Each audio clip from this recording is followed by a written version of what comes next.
Hey guys, this is P Tiger and welcome back to my channel. तो जैसा कि आप इसका टाइटल देख के समझ ही गए होंगे कि आज की वीडियो बहुत ज़्यादा स्पेशल होने वाली है, खासकर मेरे चैनल के ऊपर जो डीसी फैंस हैं, क्योंकि वो बहुत ही लंबे अरसे से मुझे इस बात की रिक्वेस्ट कर रहे थे कि मैं डीसी रीबर्थ को अपने चैनल के ऊपर शेयर करूं। उन लोगों को मेरे एक्सप्लेनेशन का तरीका पसंद आता है, तो इसलिए मैंने सोचा कि क्यों ना अब डीसी रीबर्थ को शेयर कर दिया जाए।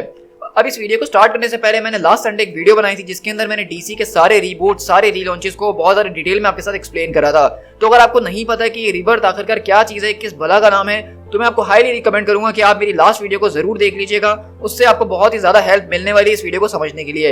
लेकिन इन शॉर्ट मैं आपको ये बता देना चाहता हूँ कि ये दरअसल जो है डीसी कॉमिक्स का एक सॉफ्ट रीबूट था। जिस तरह अभी जो हमारी कंटिन्यूटी चल रही थी, जिससे पहले मैं अपने इवेंट शेयर करते आ रहा था, डार्क साइड वॉर के, फाइनल डेज ऑफ सुपरमैन के, वो सब न्यू 52 के अंदर मौजूद थे। तो अब हमने देखा कि किस तरह से न्यू 52 के एंड में फाइनल डेज ऑफ सुपरमैन की स्टोरी थी, जिसके अंदर हमारा सुपरमैन जो है वो अब मर चुका है। लेकिन हमने साथ में ये भी देखा कि हमें एक और नया सुपरमैन नजर आ रहा है जो कि क्लार्क वाइट का है। तो बेसिकली यहाँ से जो अब चीजें थोड़ी थोड़ी करके सॉफ्ट रिबूट की तरफ जा रही थी। डीसी अपनी उन गलतियों को ठीक कर रहा था रीबर्थ के जरिए जो उन्होंने न्यू 52 के अंदर करी थी, खासकर सुपरमैन के कैरेक्टर के हवाले से, क्योंकि न्यू 52 का सुपरमैन जो है बहुत ज्यादा कमजोर माना जाता था पिछले सारे सुपरमैन से। और उसकी एक बहुत ही अच्छी वजह जो है वो हमें इस रीबर्थ के अंदर आगे चल के पता चलेगी, जैसे जैसे हम रीबर्थ के दूसरे टाइटल्स को शेयर करते रहेंगे।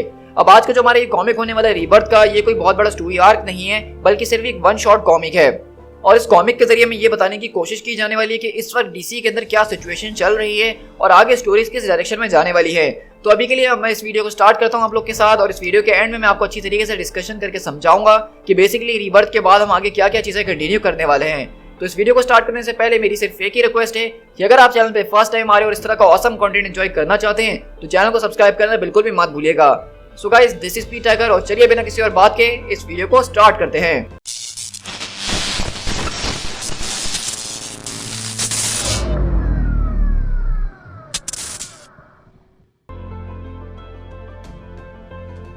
हमारी कहानी की शुरुआत होती है यहाँ पे एक एपिलॉग के साथ, जहाँ पे वो शख्स हमें बता रहा होता है, जिस दिन मैंने अपने हाई स्कूल से ग्रेजुएट किया था तो उस दिन मेरे अंकल ने मुझे ये घड़ी दी थी। ये घड़ी बेसिकली उनके फादर को बिलोंग करती थी और उससे पहले उनके ग्रैंडफादर को बिलोंग करती थी। ये एक ऐसी घड़ी है जो कि जनरेशन टू जनरेशन एक दूसरे को बांटी जाती है, एक दूसरे को दी जाती है। और इस घड़ी की सबसे बड़ी बात यह है कि ये एक हमारी जनरेशन का निशान है। इस घड़ी के पीछे एक जबरदस्त किस्म की इंक्रिप्शन की गई है और उस पर लिखा हुआ है every second is a gift. मेरे अंकल जो थे वो कुछ ज्यादा ही ऑप्टिमिस्ट थे, वो बहुत ज्यादा पॉजिटिव सोचा करते थे और इसी वजह से मैं भी काफी ज्यादा पॉजिटिव सोचा करता था, अनटिल द डे जिस दिन मेरी वो घड़ी टूट गई और मैंने सब कुछ खो दिया। मैंने वक्त को खो दिया और हर कोई जो मेरे साथ मौजूद था, मैंने उन सबको भी खो दिया। मैं ऊपर से जब नीचे की तरफ देखता हूँ तो मेरे पास कोई सवाल नहीं होता इस बारे में, लेकिन मैं जानता हूँ कि मुझे इस दुनिया से बहुत प्यार है, लेकिन इस दुनिया के अंदर कुछ ना कुछ चीजें मिसिंग जरूर हैं। जब मैं बड़ा हो रहा था तो मुझे एक ऐसे फादर मिले जो कि पैसा कमाने के अंदर ज्यादा फोकस थे, ना कि एक बच्चे के साथ टाइम स्पेंड करने के अंदर।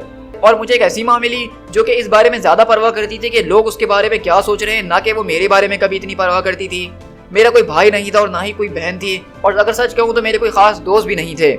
लेकिन एक दिन फिर मुझे अपना हीरो मिला, मुझे जो है उसके जरिए होप और इंस्पिरेशन मिली, मुझे जो है पावर्स के जरिए ब्लेस्ड किया गया और मुझे एक पर्पस दिया गया, मुझे जो एक बहुत ही ज्यादा जबरदस्त किस्म की लेगेसी का पार्ट बनाया गया। अब मेरी लाइफ बहुत ही ज्यादा बेहतर होते जा रही थी, जितना शायद मैंने कभी इमेजिन भी नहीं करा था कि हो सकती है।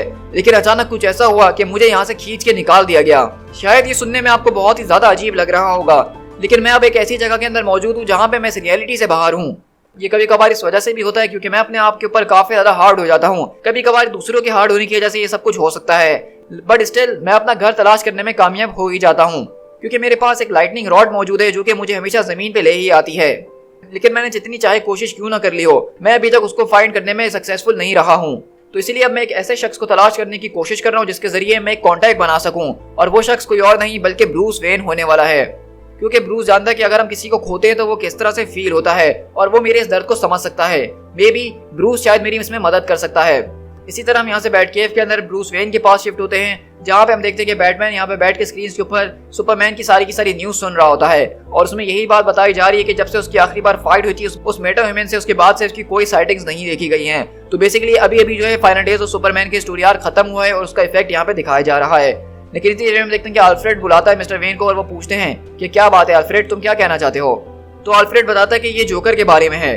तो वहीं से बैटमैन बोलता है कि ये तो सिविक सिटी के अंदर है, एक जो है वो कैंडी स्टोर पे मर चुका है और दो ने जो है हॉस्टेज को पकड़ा हुआ है। लेकिन वहीं से अल्फ्रेड बोलता है कि मास्टर वेन, आपका कहने का क्या मतलब है। तो बैटमैन बोलता है कि जोकर को तकरीबन 3 घंटे पहले पकड़ लिया गया है और इस वक्त जो है इसको आर्कम के लिए ले जाया जा रहा है ट्रांसफर करते हुए। तो वहीं से अल्फ्रेड बोलता है तो उसका क्या मतलब है मास्टर वेन। क्या यहाँ पे 2 जोकर्स मौजूद हैं? नहीं अल्फ्रेड, 2 नहीं, क्योंकि जब मैं मोबियस चेयर के ऊपर बैठा हुआ था तो मुझे उसने बताया था कि यहाँ पे 2 नहीं बल्कि 3 जोकर्स मौजूद हैं। मुझे सबके बारे में तलाश करना ही होगा आखिरकार यहाँ पे ये सब कुछ चल क्या रहा है। तो अगर आपको याद हो, हमने जो डार्क साइड वॉर का इवेंट अपने चैनल पे शेयर करा था, उसके अंदर बैटमैन के पास मोबियस चेयर लग चुकी थी और जो वो यहाँ पे जोकर की इन्फॉर्मेशन निकलवाना चाह रहा होता है तो मोबियस चेयर को ये बताती है कि जोकर जो है वो 1 नहीं बल्कि 3 मौजूद हैं और बेसिकली उसी स्टोरी को यहाँ पे कंटिन्यू करने की कोशिश की जा रही है। इसी तरह हम देखते हैं कि वो जो शख्स है जो हमें एपिलॉग सुना रहा होता है वो बताता है कि ज्यादातर लोग ये सोचते हैं कि बैट्स जो होती है वो अंधी होती हैं, लेकिन सिर्फ ये एक मिथ है और उससे ज्यादा कुछ भी नहीं। बैट्स जो है वो बिल्कुल हमारी तरह देख सकती हैं, शायद हमसे भी बेहतर तरीके से। दैट्स व्हाई मैंने जो ये सब ब्रूस के साथ करना स्टार्ट करा, क्योंकि ब्रूस एक ऐसा शख्स है जो कि दुनिया के अंदर होने वाली हर एक मिस्ट्री को सॉल्व करने में बहुत ही ज्यादा एक्सपर्ट है। अब वो मिस्ट्री चाहे गौतम सिटीज के ऊपर हो या सोलर पिट्स ऑफ एपोकलिप्स के अंदर क्यों ना हो, वो सबको ही सॉल्व कर सकता है। और मुझे इस बात की पूरी उम्मीद है कि ये जो सारी की सारी धुंध छाई हुई है चारों तरफ, जो कि हर चीज को छुपाने की कोशिश कर रही है, ब्रूस ही एक ऐसा शख्स है जो कि उसके आर पार देख सकता है। क्योंकि मेरे हिसाब से मेरे पास सिर्फ एक आखिरी चांस बचा है और वो सिर्फ ब्रूस वेन ही है। ठीक उस मूवमेंट पे जब डार्क साइड की मौत हुई, ठीक उस मूवमेंट पे जब डार्क साइड को डिस्ट्रॉय किया गया, तो पूरी की पूरी रियलिटी जो है वो फ्लिकर्ड हो गई थी और उसके जरिए अलग अलग दरवाजे खुल गए और उनके अंदर क्रैक पैदा हो गए थे। और इतने सालों से मैं यहाँ पे वापसी लौट कर आने की कोशिश कर रहा था और वो मोमेंट मुझे तब मिला जब डार्क साइड की मौत हुई और ये रियलिटी कमजोर हो गई। फाइनली अब जो हूँ मैं यहाँ पे किसी से डायरेक्ट कांटेक्ट बना सकता हूँ। मैं इस बात को जानता हूँ कि शायद अगर मैं किसी से डायरेक्ट कांटेक्ट बनाऊँ तो ये चीज मुझे मार भी दे, लेकिन मुझे ये चीज ट्राई करके तो देखनी ही होगी। और इसी तरह वो बोलता है क्योंकि इस वक्त जो मेरी हालत है वो मुर्दा से भी ज्यादा बदतर है। और अगली फिल्म हम देखते हैं कि वहाँ पे बैट केव के अंदर एक जबरदस्त किस्म की लाइटनिंग बोल्ट गिरती है ब्रूस वेन के ऊपर। और इसी तरह हम देखते हैं कि हमें वो जो डायलॉग बॉक्स है अचानक उसके ऊपर एक हल्की हल्की सी फ्लैश का निशान नजर आ रहा होता है और अचानक हम देखते हैं कि वो पूरी की पूरी कहानी हमें कोई और नहीं बल्कि वॉली वेस्ट सुना रहा है और कहता है कि मेरा नाम वॉली वेस्ट है, I am the fastest man alive. और इसी तरह वो उसके सामने आता और कहता है कि ब्रूस मुझे तुम्हारी मदद की जरूरत है। और इस तरह वॉली बताता है कि मेरे बारे में किसी को याद नहीं है, एक वक्त ऐसा था जब मैं भी जो हूँ फ्लैश हुआ करता था। तो मैं आपको बताता चलूं कि बेसिकली ये जो वॉली वेस्ट है ये भी एक फ्लैश हुआ करता था इससे पिछली रियलिटी के अंदर, यानी न्यू 52 से पहले जो हमारा मेन फ्लैश हुआ करता था वो वॉली वेस्ट ही हुआ करता था। लेकिन जब फ्लैश पॉइंट के बाद नई रियलिटी बनाई गई थी बैरी एलन के जरिए तो हमें ये पता चला कि उस रियलिटी के अंदर से वॉली वेस्ट का नाम ही गायब हो चुका है। हमने इतने 5-6 सालों के जो न्यू 52 का एरा देखा था उसके अंदर वॉली वेस्ट मौजूद ही नहीं था, उसके बारे में कोई जिक्र ही नहीं था। और हम देख रहे हैं कि अचानक रीबर्थ की स्टोरी जो हमें पूरी सुना रहा है वो वॉली वेस्ट सुना रहा है और वो बता रहा है कि किस तरह से उस रियलिटी के बाहर फंसा हुआ था और इस रियलिटी के अंदर हर कोई उसके बारे में भूल चुका है और वो फाइनली किसी तरीके से लौट कर आ चुका है। क्योंकि जब डार्क साइड की मौत हुई डार्क साइड वॉर के अंदर तो उसके बाद रियलिटी कमजोर हो गई थी और इसी बात का फायदा उठाते हुए वॉली वेस्ट दोबारा वापसी लौट कर आया है। और इसी तरह हम देखते हैं कि वहां पे बैटमैन उसकी तरफ देखता है और कहता है कि बैरी, तो वहीं से वो कहता है कि नहीं नहीं मैं बैरी नहीं हूँ, तुम मुझे जानते हो ब्रूस। तो बैटमैन बोलता है कि तुम कौन हो आखिरकार, मैं तुम्हें नहीं जानता। तो वहीं से हम देखते हैं कि वो बोलता है तुम मुझे उस वक्त याद करो जब मैं काफी जवान हुआ करता था, हम सब काफी जवान हुआ करते थे, मेरा नाम वॉली। लेकिन अगले पल हम देखते हैं कि यहाँ पे दोबारा से एक जबरदस्त किस्म की शॉकवेव पैदा होती है जो कि वॉली को अपने अंदर खींच रही होती है और वॉली बोलता है कि वो मुझे याद नहीं कर पा रहा है, ये कनेक्शन इतना स्ट्रॉन्ग नहीं है कि मैं ज्यादा देर टिक सकूं, ये मुझे वापसी खींचने की कोशिश कर रही है, मुझे उससे बहुत कुछ कहना है, उसको बहुत कुछ समझाना है, लेकिन ये स्पीड फोर्स मुझे जो है यहाँ पे रुकने नहीं दे रही है। ये एक्स्ट्रा डायमेंशनल एनर्जी जो है जो कि स्पीडस्टर को उनकी स्पीड्स देती है, मैं इसके अंदर टैप इन करके एक बहुत ही बड़ा रिस्क उठा रहा हूँ। अगर तुम बहुत ज्यादा तेज भागने की कोशिश करो और टाइम के एज के ऊपर पहुंच जाओ तो तुम उसी के अंदर गिर जाते हो। और इसी तरह हम देखते हैं कि वॉली चिल्लाता है कि मेरा नाम वॉली है, याद करो मुझे। तुम्हें आखिरकार वो लेटर कैसे मिला था ब्रूस, उस लेटर को याद करो जो तुम्हारे फादर ने तुम्हें भिजवाया था, जो लेटर तुम्हारे फादर थॉमस वेन ने तुम्हें दिया था, उस सब को याद करो। इस सब की शुरुआत वहीं से हुई है। तुम्हें इसके बारे में बैरी से पूछना होगा, वो तुम्हें सब बताएगा। और इसी तरह बैटमैन बोलते हैं कि जरा रुको, तुम इस तरह से नहीं जा सकते हो, मेरे सवाल का जवाब दो। लेकिन हम देखते हैं कि वॉली वेस्ट जो है इसको बेसिकली स्पीड फोर्स वापसी अपने अंदर खींच रही होती है और वो यहाँ से सक्ड इन होता है, वापसी जा रहा होता है। और वॉली बताता है कि एक बार जब तुम इस पूरे के पूरे टाइम के अंदर गिर जाओ तो तुम अपने आप को भूल जाते हो, तुम्हारी सारी मेमोरीज तुमसे छीन ली जाती हैं, तुम्हें ऐसा लगता है कि तुम्हारा कोई सेंस ही नहीं बनता है, तुम एक स्पीड फोर्स का ही हिस्सा बनकर रह जाते हो, तुम्हारी बॉडी जो है वो ब्रेक डाउन होकर काइनेटिक एनर्जी के अंदर ट्रांसफॉर्म हो जाती है जो कि इन सारे के सारे स्पीडस्टर्स की नेक्स्ट जनरेशन को फ्यूल की तरह प्रोवाइड कर रही होती है। और जैसे ही मुझे स्पीड फोर्स के अंदर खींचा जा रहा था तो उसके जरिए पूरा का पूरा टाइम जो है वो चीर चुका था, अलग अलग जगहों की रियलिटी जो वो एक साथ मिलना शुरू हो गई थी। मुझे लग रहा है कि अब मैं मरने वाला हूँ। मैं इस बात की उम्मीद करता हूँ कि अगर मेरी मौत हो जाए तो उसका कोई ना कोई मकसद जरूर हो। आई होप कि इसके जरिए किसी न किसी को कोई मदद जरूर मिले। आई होप इसके जरिए चीजें जो है कम मुश्किल होना शुरू हो जाएं।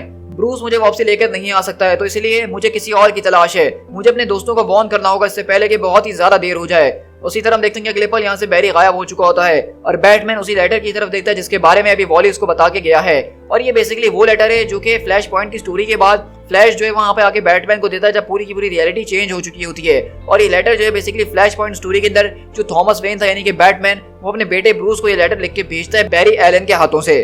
तो बेसिकली यहाँ पे वॉली वेस्ट ने इसको इशारा दिया है कि ये सब की शुरुआत जो है वो फ्लैश पॉइंट के बाद से हुई है और उस बारे में तुम्हें बैरी से बात करनी ही होगी।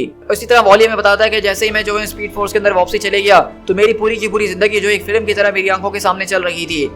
एटलीस्ट जो मेरी जिंदगी हुआ करती थी इस पूरे फ्लैश पॉइंट से पहले, जब मैं 13 ईयर्स का हुआ करता था, जब मेरी आंट आरिस जो है उन्होंने मुझे समर्स के लिए अपने घर में रुकने का मौका दिया था और जब मेरे पेरेंट्स यहाँ से मुझे छोड़ के दूर चले चुके थे क्योंकि आइरिस जो है वो सेंट्रल सिटी के अंदर रहती थी, तो इस वजह से फ्लैश भी उसी सिटी के अंदर रहता था। फ्लैश एक ऐसा हीरो था जब वो किसी को बचाता था तो वो उनसे काफी ज्यादा बातचीत किया करता था और क्योंकि मुझे फ्लैश काफी ज्यादा पसंद था तो मुझे इस बात की उम्मीद थी कि एक ना एक दिन फ्लैश से मेरा टकराव जरूर होगा। और इसी तरह हम देखते हैं कि यहाँ पे हमें पूरी की पूरी मेमोरीज बताई जा रही होती है कि किस तरह से वॉली वेस्ट फ्लैश से पहली बार मिला और किस तरह से जो है उसी तरीके से उसके बाद भी फ्लैश जैसी पावर्स आई, उसके ऊपर एक बिजली का झटका गिरा और वो सारी की सारी चीजें शुरू हुई जो कि उसकी रियलिटी में हुई थी। इस तरह वॉली बताता है कि इससे पहले मेरे बारे में कोई कुछ नहीं जानता था, मुझे कोई कुछ नहीं पूछता था, लेकिन ये छोटा सा एक्सीडेंट जो कि एक बहुत ही बड़ा कोइंसिडेंट था, इसके जरिए मेरे पास सारी की सारी स्पीड फोर्स आ चुकी थी। अगर सच कहूँ तो मैं इस पूरे के पूरे एरा का ग्रेटेस्ट गिफ्ट माना जाता था और ये मेरी एक ऐसी विश थी जो कि पूरी हो चुकी थी। मेरी जो सबसे बड़ी खुशी थी वो इस वजह से नहीं थी कि मुझे जो है अब इतनी ज्यादा ताकत मिल चुकी थी, इतनी स्पीड मिल चुकी थी, मैं किसी जेट को हरा सकता था या इस तरह के कुछ काम कर सकता था, बल्कि मुझे खुशी इस बात की थी कि अब मुझे समर्स का इंतजार नहीं करना पड़ेगा एंट आरिस से मिलने के लिए। अब मैं जब चाहूँ ब्लू वैली सिटी से सेंट्रल सिटी आ सकता हूँ, वो भी 1 मिनट से भी कम के टाइम के अंदर। और जब मेरे पेरेंट्स फाइनली जो है एक दूसरे से अलग हो गए तो आइरिस और बैरी जो है वही मेरी रियल फैमिली बन गए। उसके बाद मुझे कहीं ज्यादा दोस्त भी मिले, लेकिन एक दिन पूरा का पूरा आसमान लाल हो गया और उसी दिन जो है बैरी ने इस पूरी की पूरी यूनिवर्स को बचाते हुए अपनी जान की कुर्बानी दे दी। उसकी इस कुर्बानी को ऑनर करने के लिए मैंने उसके बूट्स के अंदर स्टेप इन करने का सोचा। इसके बाद से मैं ही जो हूँ वो अगला फ्लैश बन गया था और काफी टाइम तक मैं किड फ्लैश से अब एक फ्लैश बन चुका था। लेकिन ये सब कुछ तब तक नहीं हुआ जब तक मुझे मेरी लव इंटरेस्ट नहीं मिली। मेरी वो लव इंटरेस्ट जो कि मेरी पार्टनर बनी, उसके बाद से मैं जो फ्लैश के नाम से कहलाने लगा। वो एक यंग रिपोर्टर थी जिसका नाम लिंडा पार्क था। ओवर द इयर्स मेरी पावर्स जैसे जैसे बढ़ती गई तो मुझे नई नई चीजें पता चलती रही। मैं कभी कभार इतना तेज भागना शुरू हो जाया करता था कि मैं टाइम बैरियर को तोड़ दिया करता था और स्पीड फोर्स के अंदर ही फंस जाया करता था, जिस तरह मैं अभी इस वक्त फंसा हुआ हूँ। एवरी टाइम आई थॉट कि मैंने अपनी पावर्स को खो दिया है। लिंडा हमेशा मेरी मदद करती थी वापसी घर आने में। वो एक बीकन की तरह थी, वो एक एंकर की तरह थी जो मुझे इस रियलिटी से जोड़ के रखती थी। नो मैटर मैं कभी भी कहीं पे भी किसी टाइम में भी क्यों ना हूँ, लेकिन मैं वापसी लिंडा की वजह से लौट कर आ ही जाता था। जैसा कि मैंने कहा कि अगर मैं लाइटनिंग था तो वो मेरी लाइटनिंग रॉड थी जो कि हमेशा मुझे अपनी तरफ खींच लेती थी। और ये ज्यादा टाइम पहले की बात नहीं है, एक मिरेकल हुआ। हमें ये पता चला कि बैरी एलन जो है वापसी स्पीड फोर्स से निकलकर आ चुका और वो कभी मरा ही नहीं था। फॉर द ब्रीफ मोमेंट मुझे ऐसा लगने लगा कि अब हर चीज जो है वो बिल्कुल परफेक्ट हो चुकी है, लेकिन फिर मुझे अंदाजा हुआ कि कुछ भी परफेक्ट नहीं है, क्योंकि बैरी ने जो है वो टाइम के अंदर ट्रैवल करने के बारे में सोचा। वो पास्ट के अंदर ट्रैवल करके गया और उसने अपनी माँ के मर्डर को जो है उसका मर्डर करने से रोकने की कोशिश करी, जो कि दरअसल किसी और ने नहीं बल्कि रिवर्स फ्लैश ने करा था। बैरी ने वो तो कर दिया जो उसने सोचा था, यानी कि उसने अपनी माँ को बचा लिया, लेकिन इसके जरिए एक पूरा का पूरा इवेंट क्रिएट हो गया जिसका नाम दिया गया फ्लैश पॉइंट का। ये एक बहुत ही पावरफुल और डिवास्टेटिंग बटरफ्लाई इफेक्ट था। इस पूरे के पूरे फ्लैश पॉइंट के जैसे जो कि बैरी एलन ने यहाँ पे अपनी माँ को बचा के बनाया था, सारी की सारी रियलिटी जो है उसको रीराइट कर दिया गया था। इस नई रियलिटी के अंदर डॉक्टर थॉमस वेन जो है वो बैटमैन बन गए थे और उनकी आंखों के सामने उनके बेटे को जान से मार दिया गया था। टुगेदर बैरी और डॉक्टर वेन ने जो है इस पूरी की पूरी यूनिवर्स को बचाया। बैरी वापस अपनी पास्ट सेल्फ के पास गया, उसने इसको ये सब करने से रोक दिया। लेकिन एक शख्स ऐसा मौजूद था जो कि इस पूरी की पूरी रियलिटी के बाहर था। जब इस पूरी की पूरी हिस्ट्री को चेंज किया जा रहा था, जब फ्लैश पॉइंट को क्रिएट किया गया था, तो वो शख्स उसको देख रहा था। और जब इस पूरे के पूरे फ्लैश पॉइंट के इवेंट को खत्म किया जा रहा था, रियलिटी को वापसी पुट टुगेदर किया जा रहा था, तो तब उस मिस्टीरियस शख्स ने हमारे ऊपर अटैक करा। जब ये हमारी पूरी की पूरी टाइमलाइन को रिफॉर्म किया जा रहा था, तो उस टाइम किसी शख्स ने जो है हमारे पास से हमारे 10 साल चुरा लिए, हमारी पूरी की पूरी डेकेड को जो है वो चुरा लिया गया। मुझे एग्जैक्टली नहीं पता कि वो शख्स कौन है और उसने ये सब क्यों करा, लेकिन इस सब के जरिए चीजें बदल के रह गई। जो हीरोज हमारी रियलिटी के अंदर लेजेंड्स हुआ करते थे, इस रियलिटी के अंदर उनको कोई जानता नहीं था। कुछ बॉन्ड जो कि बहुत ज्यादा स्ट्रॉन्ग हुआ करते थे, वो यहाँ पे बहुत ज्यादा वीक थे या मुकम्मल तौर पे मिट चुके थे। लेगेसीज को जो है डिस्ट्रॉय कर दिया गया था। एक जबरदस्त किस्म की डार्कनेस जो थी उसने हमारी इस पूरी की पूरी टाइमलाइन को इन्फेक्ट कर दिया था। और मुझे ऐसा लग रहा है कि ये सारी की सारी चीजें बहुत टाइम पहले से हो रही हैं। फ्लैश पॉइंट के पहले से इस चीज के ऊपर कोई नजर रख के बैठा हुआ था, लेकिन इस बारे में अभी तक कोई नहीं जानता सिवाय मेरे। अब सीक्रेट ये नहीं कि फ्लैश पॉइंट ने यूनिवर्स को बदल दिया था, बल्कि सीक्रेट ये है कि वो कोई और शख्स था जिसने इस पूरी की पूरी रियलिटी को बदला। और वो जो कोई भी लोग हैं, वो लोग अभी भी यहाँ कहीं बाहर मौजूद हैं। मैं इस तरह से हार नहीं मान सकता हूँ। मुझे वापसी लौट के जाना ही होगा। मुझे अपनी फैमिली और अपने दोस्तों के लिए वापसी जाना ही होगा। मैं यहाँ पे एक ऐसी चीज की तलाश कर रहा हूँ जिसको ग्रैब करके मैं वापसी अपने घर जा सकूँ। I am searching for someone, anyone. मुझे वापसी लौट के जाना ही होगा इससे पहले कि मुझे भुला दिया जाए, मेरी फैमिली मेरे दोस्तों को मिटा दिया जाए और वो शख्स हमारे ऊपर दोबारा अटैक करे। मेरा नाम वॉली वेस्ट है। I was the fastest man alive. I was the flash. अब ये बात मायने नहीं रखती कि मैं दोबारा फ्लैश बनूंगा कि नहीं बनूंगा। जो बात जरूरी है वो ये है कि मुझे किसी ना किसी तरीके से वापसी लौट के जाना ही होगा ताकि मैं सबको इस बारे में वार्न कर सकूं। मुझे इस मैसेज को डिलीवर करना ही होगा कि ये सब कुछ अभी खत्म नहीं हुआ है। इसी तरह हमारी कहानी यहाँ से जो है एक जबरदस्त किस्म के जो है ओल्ड हाउस के अंदर शिफ्ट होती है, जहाँ पे एक बूढ़ा आदमी जो है कुछ दूसरे बूढ़े आदमियों से बच के यहाँ से भाग रहा होता है और वो उसको बेसिकली पकड़ने की कोशिश कर रहे होते हैं। लेकिन हम देखते हैं कि वो बूढ़ा आदमी जो है वो एक दरवाजा बंद करता है और अपने आप को वहाँ पे लॉक कर लेता है। और वहीं से हमें बताता है वॉली, मुझे इस आदमी की आवाज बहुत दूर से आ रही थी। जो बैटमैन के बाद जो दूसरा आदमी फील हुआ मुझे वो यही हो रहा था। ऐसा लग रहा है कि ये भी लाइटनिंग से किसी ना किसी तरीके से जुड़ा हुआ है। और अगले पल हम देखते हैं कि उसी आदमी के कमरे के अंदर दोबारा से लाइटनिंग आना शुरू होती है और वहीं से वो बताता है वैली, और वहीं से वॉली बताता है कि ये जो है 1917 के अंदर पैदा हुआ था। ये इस तरह के अलग अलग ओल्ड होम से जो है बार बार अंदर बाहर जाता रहता है पिछले 37 ईयर से। ये जिससे भी मिलता है वो उसको अपनी जवानी की कहानियां सुना रहा होता है। ये एक कोवर्ट टीम का मेंबर था जिसने मिस्टीरियसली पूरी की पूरी वर्ल्ड वॉर 2 को एंड करवाया था, except for his great grandson. इसके अलावा हर कोई इसको पागल समझता है। हर डॉक्टर ने इसको जो ये बताया कि ये पागल है, इसका इलाज नहीं हो सकता है। लेकिन अगर मुझसे पूछो तो मैं कहूंगा कि ये पागल नहीं है। और अगले वाला आदमी पीछे पलटता है और कहता है कि मैं तुम्हें देख सकता हूँ। तो वहीं से वॉली बोलता है कि हाँ, मेरे पास ज्यादा वक्त नहीं है मैं तुमसे बात कर सकूं, लेकिन तुम्हें मेरी बात को बहुत ज्यादा केयरफुली सुनना होगा। तुम्हारी जो हिस्ट्री है वो तुमसे चुरा ली गई है। तुम्हारे फ्रेंड जो है वो कम्प्लीटली लॉस्ट हो चुके हैं। वहीं से वो आदमी बोलता है कि वो मुझसे चिल्लाई थी कि तुम्हें अपना मार्क्स उतारना होगा। मैं तो बस उसको प्रोटेक्ट करने की कोशिश कर रहा था, मुझे माफ कर दो जो कुछ भी मैंने किया। लेकिन वॉली बोलता है कि अब वॉर टाइम दोबारा से आ चुका है। इस वर्ल्ड को तुम्हारे दोस्तों की जरूरत पड़ने वाली है, लेकिन सिर्फ तुम ही उनको वापसी लेकर आ सकते हो। तुम्हारे पास वो पावर है Johnny. Use the jenny, find the justice society. तो वहीं से वो आदमी रोते हुए बोलता है कि मैं इतने वक्त से उनको ही तलाश करने की कोशिश कर रहा हूँ। लेकिन अगले पल हम देखते हैं कि वहां पे वो दरवाजा टूटता है और वो आदमी उसके पास आ रहा होता है। और हम देखते हैं कि वहीं से वॉली बताता है कि जैसे ही यहाँ पे जॉनी ने पैनिक होना शुरू करा तो वो जो फ्रेजाइल कनेक्शन था मेरे और उसके बीच वो दोबारा से टूट गया और स्पीड फोर्स मुझे दोबारा से अपने अंदर खींचने लग गई। ये बहुत ज्यादा तकलीफ दे रही है, मैं इससे लड़ नहीं सकता हूँ। मुझे ये नहीं पता कि मैं ये चीज कब तक कर सकता हूँ क्योंकि मैं इससे बहुत ज्यादा तकलीफ बर्दाश्त कर रहा हूँ। और अगले पल वो आदमी बोलता है कि थंडरबोल्ट आखिरकार तुम कहाँ चले गए, प्लीज मेरे पास वापसी लौट कर आओ। इसी तरह वॉली बोलता है कि मुझे मदद की जरूरत है। मैंने एक गहरी सांस ली और मैंने ऐसा फील करा जिस तरह कि मैं एक गहरे वाटर के अंदर डाइव कर रहा हूँ। मेरे लंग्स इस वक्त जल रहे हैं, मुझे सांस लेने में बहुत मुश्किल हो रही है। लेकिन ये टाइम है जिसके अंदर मैं लॉस्ट हो चुका हूँ और अब मैं इसके अंदर डूबते ही जा रहा हूँ। लेकिन मुझे किसी ना किसी के पास पहुंचना ही होगा। और इसी तरह हम लोग यहाँ से यूनिवर्सिटी की क्लास के अंदर शिफ्ट होते हैं जहाँ पे वहाँ की डीन आती है और कहती है कि तुम इस बात को जानती हो ना कि ये 5वीं क्लास है जो कि प्रोफेसर पार्मर ने कैंसिल करी है इस हफ्ते के अंदर। मैं जानती हूँ कि वो एक बहुत ही बड़े साइंटिस्ट है और उनको पूरी कंट्री के अंदर माना जाता है, लेकिन इससे ये बात नहीं बदलती है कि वो हमारी यूनिवर्सिटी के एम्प्लॉय हैं। उन्हें यहाँ पे आके बच्चों को पढ़ाना ही होगा, उनको अपनी रिस्पॉन्सिबिलिटी उठानी होगी मिस्टर चोए। वहीं से वो बच्चा बोलता है कि प्रोफेसर पार्मर जो है वो बहुत अच्छी तरीके से जानते हैं उनको क्या करना है, मेरे ख्याल से आपसे ज्यादा ही। तो औरत बोलती है कि तुम यहाँ खड़े हुए देख क्या रहे हो, जाके अपने बॉस को ढूंढो इससे पहले कि मैं तुम्हें हांगकांग की वापसी भेजवा दूँ। इसी तरह हम देखते हैं वहाँ से वो बच्चा जो है डॉक्टर पार्मर के कमरे की तरफ जाता है और कहता है कि प्रोफेसर पार्मर क्या आप अंदर मौजूद हैं? मैं जानता हूँ कि इस वक्त आप किसी सीरियस प्रोजेक्ट पे काम कर रहे होंगे, लेकिन ये बहुत ही ज्यादा इंपॉर्टेंट है। प्रोफेसर मैं रायन हूँ, क्या आप मुझे सुन सकते हैं?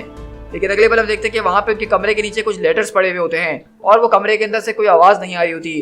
तो अगले बार उसके पास कमरे की चाबी होती है और वो खोल के सीधा रूम के अंदर चले जाता है।